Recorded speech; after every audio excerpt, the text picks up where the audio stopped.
आइए चर्चा की शुरुआत करते हैं। अमित मालवीय बीजेपी के सोशल मीडिया हेड हमारे साथ जुड़ गए हैं और सुप्रिया श्रीनेत जी हमारे साथ जुड़ गई हैं जो कि कांग्रेस पार्टी की सोशल मीडिया प्रमुख है। आपके साथ अमित मालवीय जी, शुरुआत करते हुए जरा देश भी सुने आपकी दलील। अगर एक केंद्रीय मंत्री नेता विपक्ष को आतंकी कहते हैं और वो भी नंबर 1 आतंकी, तो जरा आपकी दलील भी सुनी जाए कि या तो ये बयान उनका सही है और अगर गलत है तो फिर आपकी पार्टी इस पर क्या कर रही है। अमित जी।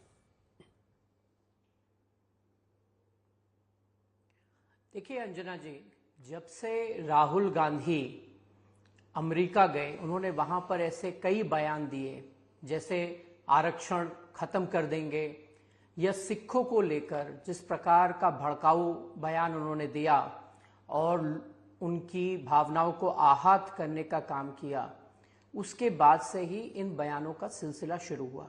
हमारी पार्टी का यह स्पष्ट मानना है कि राहुल गांधी किसी भी स्तर तक गिरे, हमें स्तर बनाए रखना चाहिए, भाषा का संयम बनाए रखना चाहिए। लेकिन क्योंकि कांग्रेस पार्टी ने एक चिट्ठी लिखी और उस चिट्ठी का जवाब आज हमारे राष्ट्रीय अध्यक्ष ने दिया है, उससे पहले मैं आपके दर्शकों को एक वीडियो सुनाना चाहता हूं जो राहुल गांधी का वीडियो है और उनकी भाषा और मर्यादा किस स्तर तक जाती है उसका एक उदाहरण है।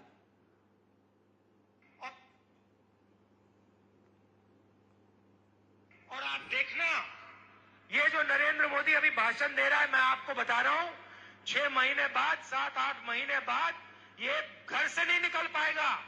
हिंदुस्तान के युवा इसको ऐसा डंडा मारेंगे, इसको समझा देंगे। आपने देखा, पता नहीं देखा या नहीं, वाराणसी में वो चप्पल मार दी किसी ने। अब आप इमेजिन कीजिए, चुनाव से पहले अगर कोई मारना भी चाहता था डरता, तो वो जो डर था वो गायब हो गया, खत्म हो गया। और इंटरनल भी प्रॉब्लम्स हैं, इनकी पार्टी में प्रॉब्लम्स हैं, इनके पेरेंट ऑर्गेनाइजेशन में इश्यूज हैं। तो मेरा कहना है कि जो नरेंद्र मोदी का जो कॉन्सेप्ट था उसको ऑपोजिशन ने डिमोलिश कर दिया, खत्म कर दिया है। उसको आप 56 इंच की छाती कहें, उसको आप डर कहें, उसको आप मतलब जो बिग नरेंद्र मोदी जी की जो इमेज थी उसको फाड़ दिया हमने।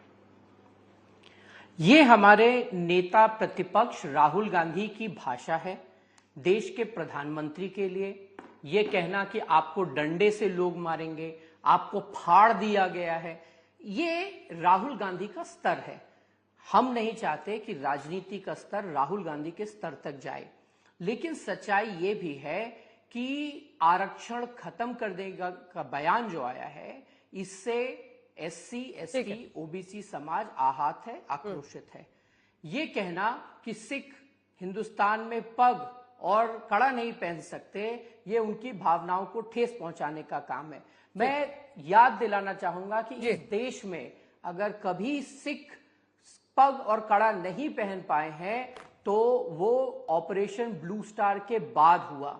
1982 में जब पंजाब से आने वाली गाड़ियों को राजीव गांधी के आदेश पे रोककर उनमें जो सिख होते थे उनको चिन्हित करके गाड़ी से उतार दिया जाता था, तब उन्होंने पग और कड़ा पहनना बंद किया।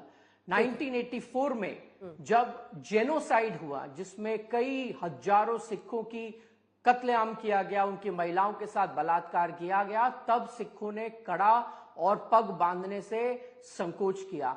उसके बाद से आज तक कभी ये स्थिति नहीं आई। अगर हिंदुस्तान द्वारा वांटेड टेररिस्ट पन्नून राहुल गांधी के स्टेटमेंट को एंडोर्स कर सकता है तो आप समझ सकती हैं कि राहुल गांधी किसके तरफ से बोल रहे हैं। उसी तरीके से आरक्षण को खत्म कर देंगे, चाहे नेहरू हो, चाहे इंदिरा हो, चाहे राजीव गांधी हो। कांग्रेस के नेहरू गांधी परिवार ने अलग अलग समय पर आरक्षण खत्म करने की दलील को सामने रखा। मैं सिर्फ 1 मिनट और लूंगा। 1 मिनट नहीं, अब सेकंड राउंड लोगों को थोड़ा सा रुक जाइए, थोड़ा सा रुक जाइए अमित जी, मैं लौट रही हूँ। आप 30 सेकंड में बोलिए अपनी बात, क्योंकि उनको भी अपनी बात रख लेने दीजिए। उसके बाद से अब आप ही दोनों है, सिर्फ थोड़ा सा रुकी जाइए, अच्छा रहेगा। सुप्रिया श्रीनेत जी, अब आप मोर्चा संभालिए कांग्रेस पार्टी की तरफ से। मोहब्बत की दुकान, उस मोहब्बत की दुकान में अगर खुद राहुल गांधी प्रधानमंत्री के लिए, चुने हुए प्रधानमंत्री के लिए कहते हैं कि युवा डंडे मारेंगे, अगर खुद उनके लिए बाकायदा स्लोगन कांग्रेस पार्टी बनाती है, जिसको हर मंच से राहुल जी भी बोलते हैं चौकीदार चोर है, तो फिर ऐसे में अगर शीशे के घर में रह रहे हैं तो पत्थर कैसे उछालिएगा? प्यारी समझ गई। आपको, आपके दर्शकों को नमस्कार। ऐसा है ना अंजना जी की 3.25 मैंने ये बातें सुनी और मुझे आशा है कि मुझे भी 3.25 अनइंटरप्टेड मिलेंगे। मैं अगले 1 घंटे अपनी दलीलें दूंगी, ये बीजेपी की ओर से आज भेजे गए ये अपनी दलील देंगे, लेकिन मैं हर दलील के पहले ना एक बात आपसे कहना चाहती हूँ। राजनीति में शिष्टाचार जो है ना वो विलुप्त करती जा रही है भारतीय जनता पार्टी। मेरे हाथ में एक ये चिट्ठी है, आपका डिबेट इस पर है ना, पहले इस पर मैं चर्चा करूंगी फिर आपके डायरेक्ट सवाल का भी जवाब दूंगी। मेरे हाथ में ये चिट्ठी है। इस चिट्ठी को मल्लिकार्जुन खड़गे जी ने, जो कांग्रेस पार्टी के अध्यक्ष है, नेता प्रतिपक्ष है राज्यसभा में, उन्होंने प्रधानमंत्री को लिखा था। राहुल जी की जान को जो धमकियां दी जा रही उसका उन्होंने उल्लेख किया था। चिट्ठी की शुरुआत आदरणीय प्रधानमंत्री आपको जन्मदिन की बधाई देकर किया गया। इस चिट्ठी का जवाब नरेंद्र मोदी जी की ओर से नहीं आया। इस चिट्ठी का जवाब जेपी नड्डा, जगत प्रकाश नड्डा जी, जो भारतीय जनता पार्टी के अध्यक्ष हैं, उन्होंने लिखा। और राजनीतिक शिष्टाचार हर तरह से उसकी हत्या करते हुए इसमें ना सम्मानीय, ना आदरणीय, ना आपका कोई शब्द नहीं लिखे गए। आप जिस पार्टी को लिख रहे हैं वो 139 साल पुरानी पार्टी है। जिस व्यक्ति को लिख रहे हैं आपसे उम्र में ही नहीं, आपसे एक्सपीरियंस में भी तमाम गुना ज्यादा है। 60 साल तो उनका निर्वाचित सदस्य रहने का अनुभव है। इस तरह से उनको आप चिट्ठी लिख रहे हैं।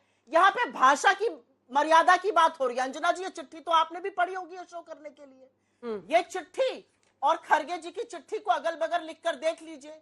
इस चिट्ठी की इतनी सड़क छाप भाषा, मैं हतप्रभ हूं कि नड्डा जी ने इस चिट्ठी को साइन कैसे किया। क्या ये उनकी भाषा है? क्या उनके लिए किसी ने लिखा है?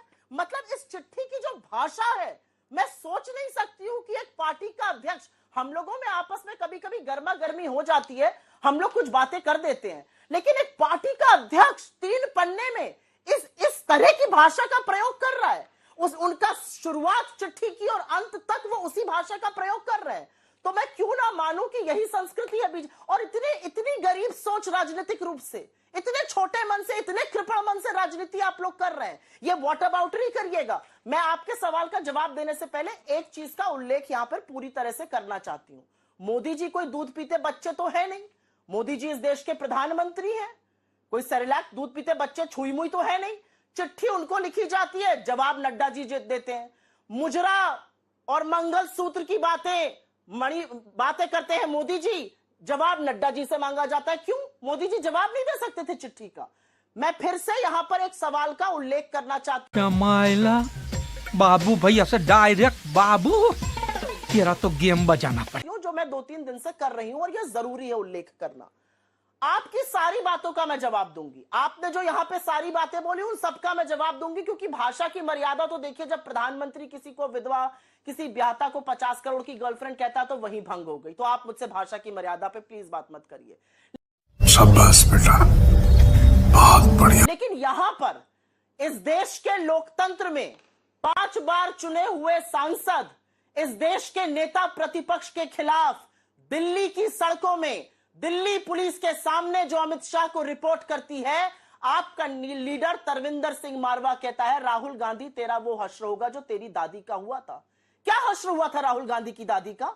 राहुल गांधी की दादी इस देश की प्रधानमंत्री इंदिरा गांधी को 32 गोलियों से छल्ली कर दिया गया, क्योंकि उन्होंने आतंकवाद के सामने घुटने नहीं टेके, क्योंकि उन्होंने खालिस्तानियों की नहीं सुनी, क्योंकि उन्होंने इस देश को एकजुट और अखंड रखने के लिए अपने प्राणों की आहुति दी। आप उस राहुल गांधी को आतंकी बुलाएंगे जिनके पिता के इस कदर चिथड़े उड़ गए थे अंजना जी, कि जब अंत्येष्टि करने राहुल गांधी पहुंचे तो उनको उनके शरीर को बिखरे हुए शरीर को एकजुट करना पड़ा।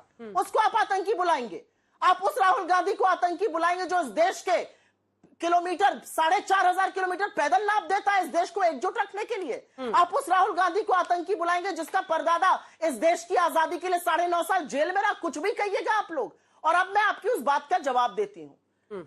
नरेंद्र मोदी जी मंच से क्या क्या कहते हैं, इसका उल्लेख मुझसे मत कराइए, अच्छा नहीं रहेगा। महिलाओं का सर झुक जाएगा। जिस तरह की कैट कॉलिंग तक नरेंद्र मोदी जी ने की है बंगाल जाकर, या जिस तरह एक वैधव्य झेलती हुई नेत्री को कांग्रेस की विधवा कहा, राजीव जी की, शहीद राजीव जी की पत्नी को, या जिस तरह से एक ब्याहता को 50 करोड़ की गर्लफ्रेंड कह दिया, या इस तरह से एक समुदाय को बोल दिया ये ज्यादा बच्चे पैदा करते हैं, ये घुसपैठियां हैं, ये आपका मंगलसूत्र छीन लेंगे।